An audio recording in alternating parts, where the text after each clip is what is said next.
Dear Sterling, I've been to write to you for ages, to tell you about our holiday cottage and its romantic countryside. On the south coast of England, there is one of the largest natural harbours in the world. The harbour has 1,000 acres of inland water, which has meant much to the history of England. Here came the Romans in their ships 2,000 years ago. Our cottage stands on a wild and deserted peninsula jutting out into this enclosed sea. The harbour is studded with islands, whose yellow sandy beaches glisten invitingly in the sun. The spartina grass at the water's edge stands out against the deep blue of the sea, causing vivid flashes of green. A narrow bumpy lane leads to the cottage over 3 miles of moorland, covered with bracken and heather, and then through a forest of cedars and pines. The only real approach is by sea. Deep water channels come right up to the point, which makes it an ideal place for sailing. As my children listen to the stories of Gulliver's travels, my wife reminds them that the author Dean Swift chose the name Gulliver from these parts because of the exploits of the most famous smuggler in English history. Old Gulliver carried on his trade at the end of the 18th century, from Goathorn, Lilliput, and Branksome towns. Apart from an army of smugglers, he employed 50 personal retainers, whom he dressed in powdered wigs and livery. The children can almost feel his presence in the cottage. Old Gulliver lived like a king to a ripe old age, and many are the stories of his smuggling.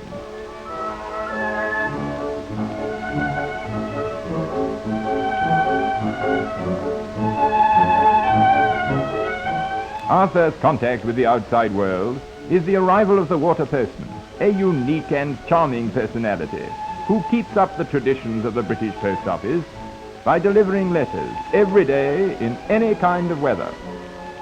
He sets out from Poole Quay and visits in turn the island and the larger boats lying at anchor. Unlike any other postman, he's allowed to own and use his own boat. After a cup of tea and an exchange of gossip, I follow him as he leaves Goathorn to complete his daily rounds.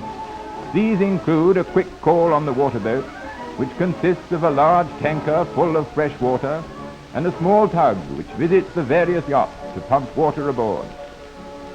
The biggest island is called Brownsea Island, and it is much loved by all visitors to Poole, never allowed to step ashore, are always intrigued by its history, which goes back for thousands of years. Romans and Danes have fought on its beaches. It has a large house, a church, and an 80-room castle, built by Henry VIII for the protection of Poole, or more correctly for one of his wives. Plundered treasure was hidden here by King Canute. The island was once sold in George II's reign for the modest sum of £300.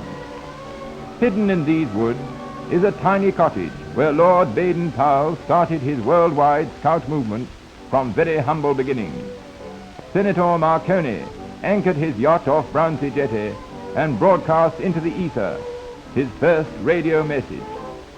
No animal is allowed to be killed here, and the island is overrun by deer. It is a sanctuary for birds. There is no more familiar sight than that of large flights of birds winging their way through the evening sky for a quiet night's rest on Brownsea. A few hundred yards away, we come to Fursey Island, which is very much smaller. The impressive house is made of solid Purbeck rock with which the cathedrals of England have been built. In contrast, the house on Round Island reminds me of some colourful Hollywood house. Opposite, the coastline is still wild and deserted, and on Arn Peninsula there is the famous smuggler's cottage at Poole Point. It seems only yesterday that modern smugglers were caught bringing in liquor and storing it in the old and battered naval boats on the shore.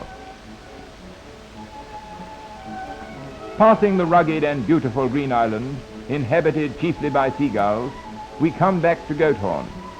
Talking of birds, the most intriguing bird in the harbour is the cormorant, which feeds on 14 pounds of the best fish a day. swallowing them tail first in order to be able to spit out the bones head first.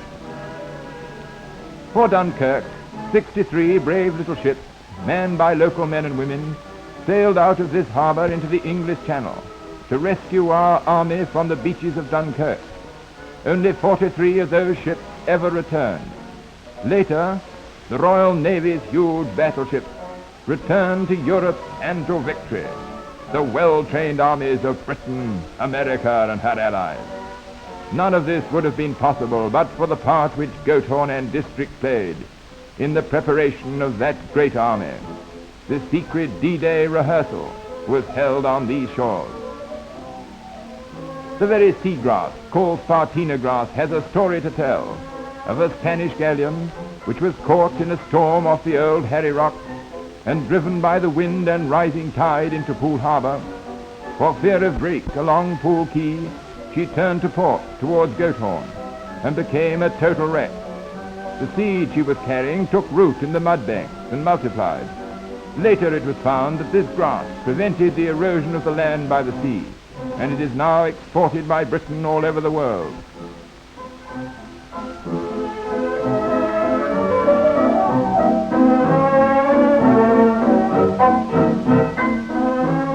Poole Harbour has 100 miles of coastline to the water, with many a deserted creek, and is ideal for sailing.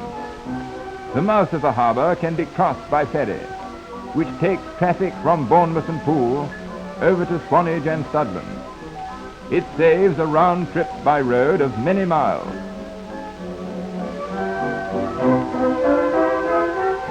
Outside the harbour and round the corner beyond Swanage, the coast is very rugged and dangerous, and no ship ever likes to come too close.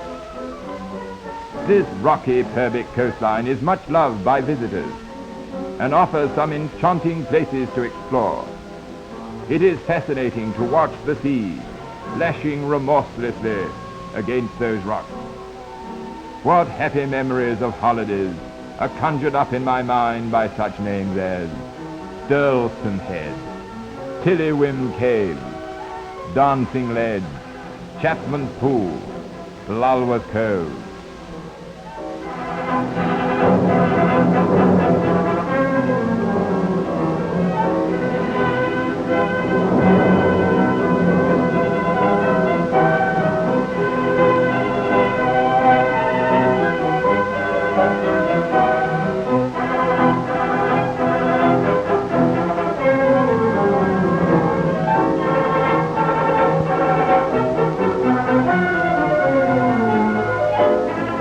No one, until they have explored this superb Purbeck coastline with its unspoilt coves and cliffs.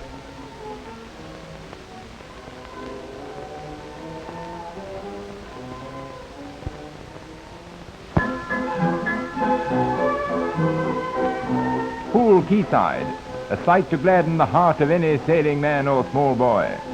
Poole is a great centre for yachting people, and the variety of ships and boats lie as close today as did the ships of Drake and Raleigh on this very quay so long ago.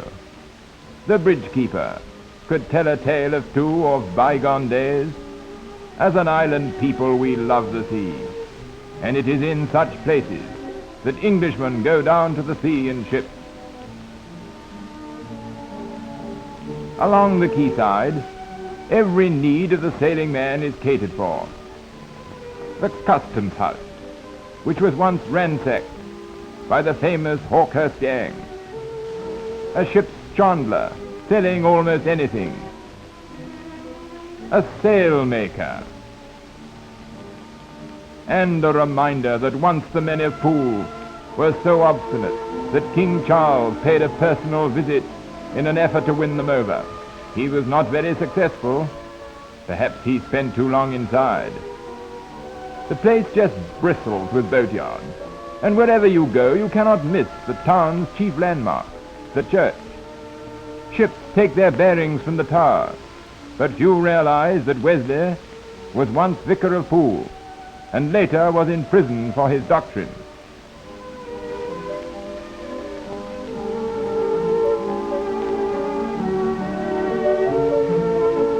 The men of Poole have always had a low church tradition and fought many a staunch battle in the Civil War against the Royalists.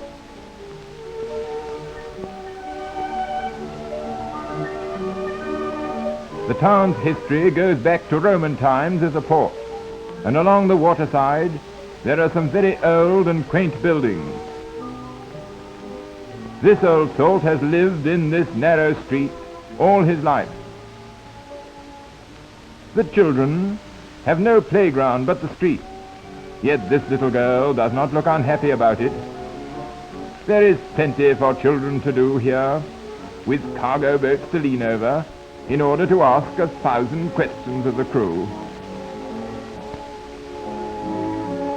One of the good things about human nature is that nobody really minds a child poking his nose in, and we men like an audience while we're working, even if it is only unloading wood from a boat. The merchants of Poole in olden days built up vast fortunes through a timber trade with Newfoundland, from Queen Elizabeth's time until Queen Victoria's. That trade is beginning to be revived, and this ship has come from Newfoundland, bringing the much-needed wood for our houses and many other things.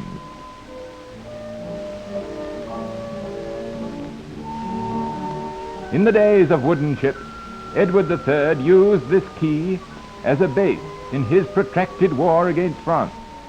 Once a combined fleet of Spanish and French galleons made a reprisal raid and ransacked the town in revenge for the raids on the coast of France.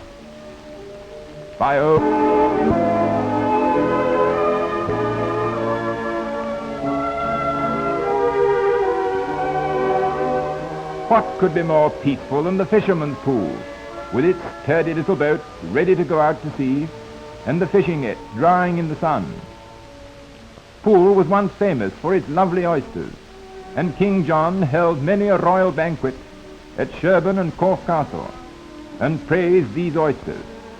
In comparatively recent times, the men of Poole complained of pains in their tummies, and the cry went up, "It must be the drains." The mayor and town council were most annoyed, till a counter-cry went up, "It must be the oysters," with the result that no one would buy any more. The fishermen had a grand feast and lived to tell the tale. Unfortunately, a worm entered into these oyster beds in recent years, and the trade has virtually ceased. Now you're only allowed to lift a few at a time. 600 years ago, a seal was struck by order of the Admiralty to confirm the building of the first battleship for the Royal Navy in Poole boatyard. Outside his boatyard, I came across old Tom Newman, rowing like any sprightly youngster, and to listen to him, you might have thought that he was there at the time, but I can't believe he's that old. The yard today bears no sign of battleships, but rather of all sorts of pleasure yachts in various stages of repair and production. Boat building is one of Poole's chief industries, and it's a skilled business, but no less skilled is the lovely Poole pottery, which is known the world over. I found myself watching many a boat being slipped out of the water for its annual scrape and overhaul. The cradle is first let down into the water underneath the boat, which is then made fast. Gradually, it is hauled up the slipway, and the chain is cleaned of mud. As the boat comes up, it has to be repinned a little tighter onto its cradle, and it makes a perfect balance.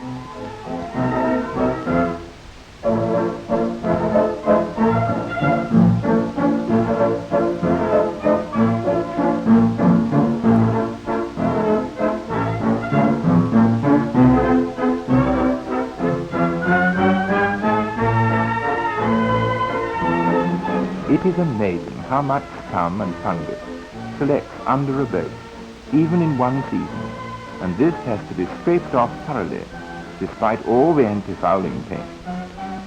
It needs skilled craftsmen under the watchful eye of her designer, John Pugh. The underneath of a boat is not the only thing which needs attention, and this annual scrape gives the designer an opportunity of examining the strains and stresses on the mast in order to plan ahead for the next year's regatta and yachting season. In the sheds at the back of the yard, I found boats in all stages of construction and began to learn a little bit more about them. Yachting people the world over are all the same. They have a language all their own, with pet names for everything. They can be very aloof if you call things by their wrong names. This is a double diagonal planking boat, because the planks are assembled on the cross. This is a carvel-built boat, with the planking running from bows to stern, that is, front and back view, and they are flush at the surface or level at the surface. The bending of the timbers or members, struts you and me, is done by boiling them in water inside an old pipe, which looks rather like a drain. This is popped over a fire, and once the wood is really soft, it can be bent into any shape, but it must be fitted into the boat before it cools. This is a clinker-built boat, actually a pram dinghy. Clinker means that the edges of the wood overlap each other at the surface, making ledges all the way down the side of the boat. Contrary to what some people tell me, boats are not always built upside down, but built round the mould or frame. A very familiar sight in any harbour is that of the outboard engine, and it is especially true of Poole, because it is the home of the famous British Seagull engine. What this amazing little engine did during the war was incredible, and nowadays it can push almost anything along. I must confess that I have one tucked under the deck of my sailing boat, in case the wind gives out, and one gets stuck on the mud till the next tide. Parking your car may sound difficult at times, but it's child's play compared with coming alongside a crowded quay with a rising or ebbing tide. It does not look as if there are any rules of the road in this sailing business, but there are, and if you break them, these yachting types can look very